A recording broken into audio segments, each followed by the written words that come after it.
Shalom, Israel. I want to give all praise, honor, and glory to Yahawah, BASHAM, YAHAWAHSHI, BASHAM, Rakah, Quadash. Double honors to the apostles and elders who teach and rule well at Great Millstone. In peace and salutations and peace and mercy to the prophets, the hopeful elect, the 144,000, and to the men and women of the 12 lost tribes of Israel, you so-called Negroes, Latinos, and Native American Indians. Shalom. Back with another lesson. I'll title this one, Count Up the Cost.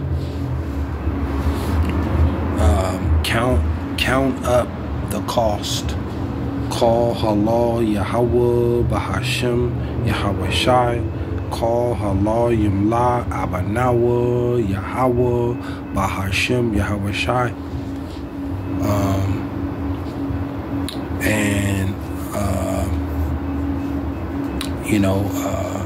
In this time of tribulation that we are entering, and those that they claim that they are that they want to serve the Lord, or they are serving the Lord.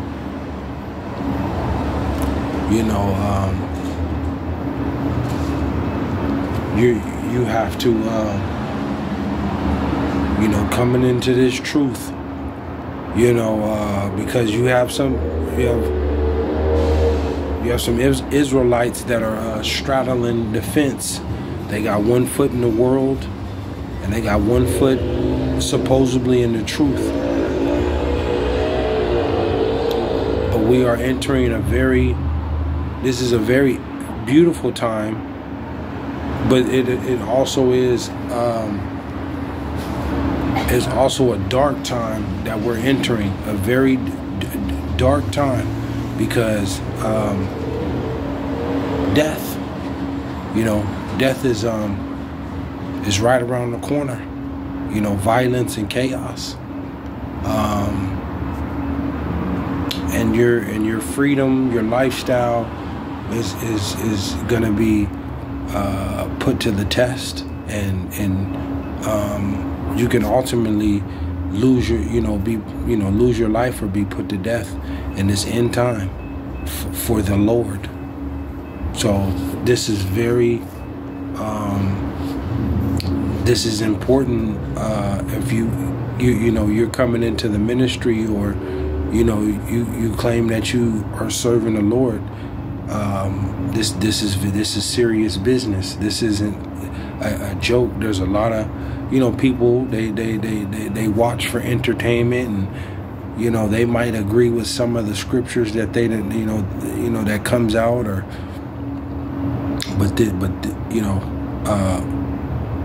we're going into a time of violence and chaos,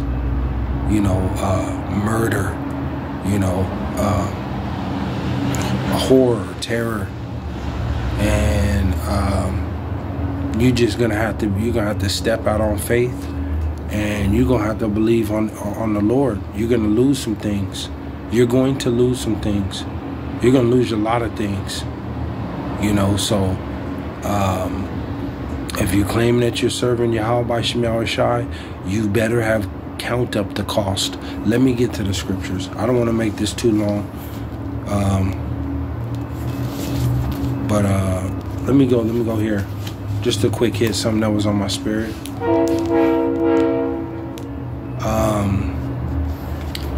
We'll go to Luke 14. Luke 14, and I'll start at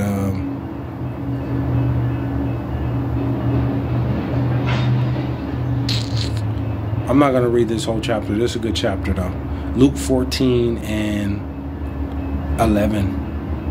It says, because the Lord Yahawah by YAHAWAHSHI, who the world ignorantly calls Jesus Christ, in this chapter he was talking to one of the leaders of the Pharisees, and you know, those Pharisees were, you know, they were so proud, and experts of the law, and dress nice, and just like your Sunday preachers that got these big mega churches, and you got some of these Israelite camp leaders, Bishop Nate, and these different other Israelite leaders and stuff like that. They're high-minded, they talk well, and same thing with the Pharisees in this time. They're right back in this time. But basically, they're proud. And the Lord's not dealing with the rich, the high-minded, the proud, the best speaker. The Lord's not dealing with. He's not dealing with them. See? And the Lord, he let you know. He said, let me go into this. And there's a lot of, you got a lot of Israelites. They claim that they are experts in the law, and they're good speakers, and they're in these mega churches and stuff like that. Let me go here.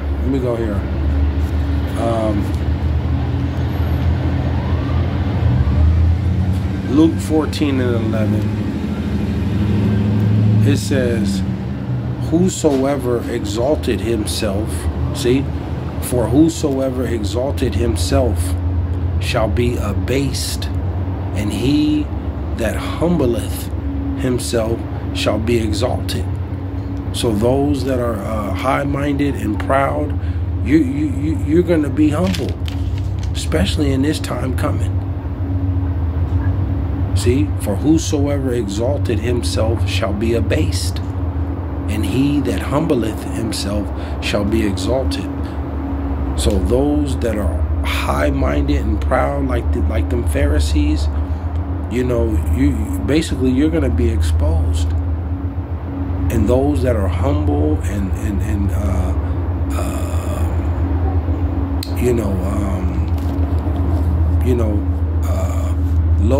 low in spirit, and seeking for righteousness and humble, they're going to be exalted. And this is ultimately the elect in this end time, because the elect is going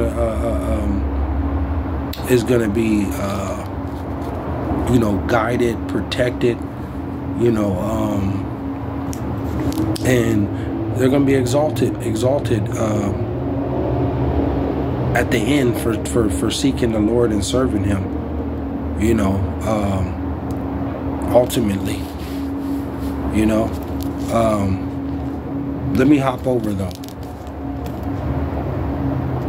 It says,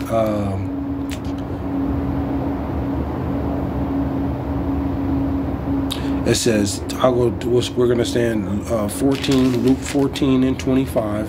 We'll hop to 25. It says, and there went great multitudes with him. The Lord had, a huge following. Multitude, thousands and thousands of people. Big crowds, big crowds. It says, and there went great multitudes with him, and he turned and said unto them, he telling the crowd, he said, if any man come to me,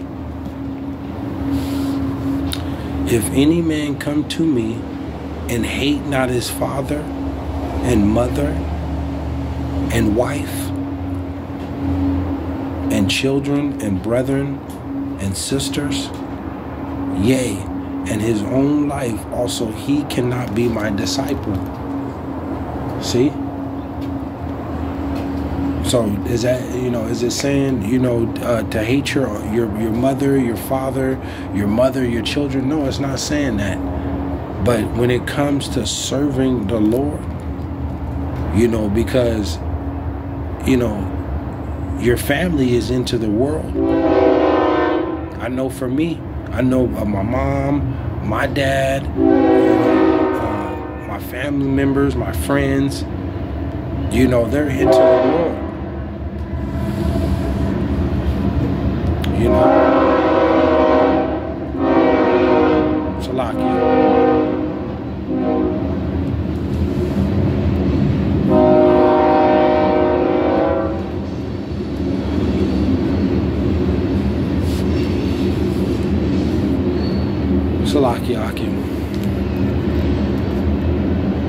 But you know, they're into the world. But like it says, if any man come to me and hate not his father and mother and wife and children and brethren and sisters, yea, and his own life also, he cannot be my disciple. See, like I said, this isn't, I hate my mother, or I hate my father, or it comes to doing the work of the Lord, man. The disciples just, they left everything. They forsook everything. You know, they left everything behind to seek the Lord. It says,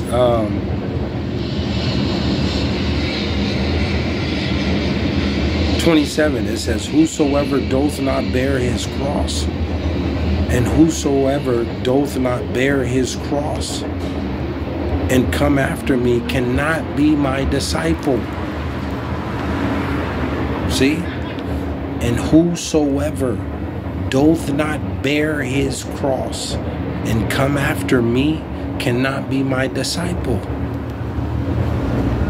See? So this is a part of counting up the cost, man. I know for me, coming into truth, and I was into the world. You know, my grandma was a deacon inside the Christian church, and I've always been kind of into the word, knew about the church and the word and stuff. But by me, fully coming in, and listening to the apostles and the elders and bishops and prophets on down at Great Millstone, breaking down this, and then eating the whole roll and digesting it, man. I understood this and had to give up everything. Give up everything to seek the Lord. Friends, family. If you're not serving the Lord, man, I'll see you on the other side, because you're into the world, and they are smoking weed, wanting to chase women, wanting to hang out, get on the video games, just all into the world. You're not seeking the Lord like that, at all. It says, and this bearing that cross is suffering for righteousness, man, because the Lord told you you're going to be hated for my name's sake. And that's a concrete fact, that when you start seeking the Lord and you stop smoking weed, or going to the parties, and once you stop doing all that and you fully come into the truth, they want the old you back. They don't like the new you, because you commit your time to doing lessons, studying. Yeah, you can, you go out, you have a drink, or, go to the restaurant, have some food, or go somewhere with your family. If you got kids or a wife or something, and yeah, but this is what your time revolves around, is the Lord, man. Standing on your watchtower, being a prophet, watching constantly. Ain't got no time for nothing else. You may be able to peek at something, you know, you see the football game, or you might, you know, get to take a look or two basketball, or, you know, a movie or so, but you're constantly watching. This, you cannot come in halfway. You got to come all the way in or all the way out. Like the Lord say, man, if you're lukewarm, he's going to spew you out of his mouth. You're not dealing with no lukewarm. You got to be on scorching fire with this truth. It's got to be in you. It can't be on you. It got to be in you. And that's the Spirit of the Lord. See? But it said, whosoever does not bear his cross and come after me cannot be my disciple. It says 28. It says, for which of you intending to build a tower sitteth not down first and counteth the cost, whether he have sufficient to finish it. See? And counted the cost. You got to count up the cost. You know, it's just like, you know, you're building, you know, a building or something. You know, you got to sit down and you got to make sure you got everything right and you're ready to go. It says 29. It says, less happily after he hath laid the foundation, you started building. Basically, it's just like you getting a good job. You getting a good job somewhere, good, you know, good pay, good job, and you come in, you know, and you know, another example, and you only work for a month there. You got a good job, and then you end up quitting. It says, less happily after he hath laid the foundation and is not able to finish it, all that behold it begin to mock him. They laugh. Because you started something and then you laid down, you quit. It says 30, it says, saying this man began to build and was not able to finish. See?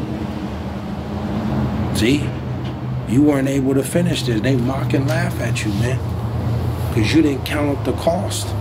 It says 33, I'll close out with this. 33, it says, so likewise, whosoever he be of you that forsake not all. So likewise, whosoever he be of you that forsaketh not all that he hath, he cannot be my disciple. See, if you can't forsake not all that you got, he cannot be my disciple. The Lord's not dealing with you if you can't forsake all. You got to give it up.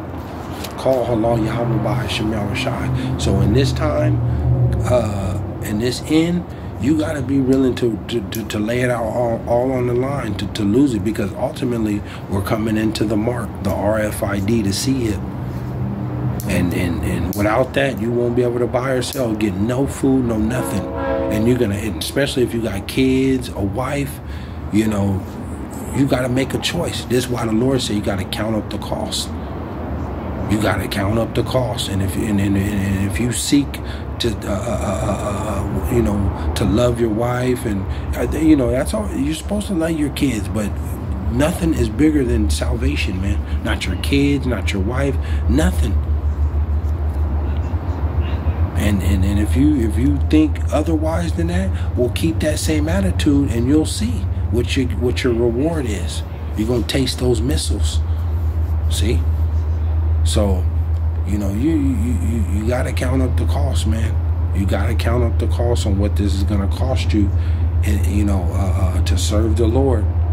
But those that serve the Lord and even be put to death for the Lord, you're promised a hundredfold in a kingdom, man.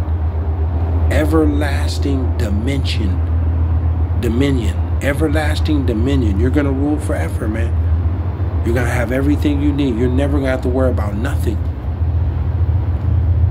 Nothing, man.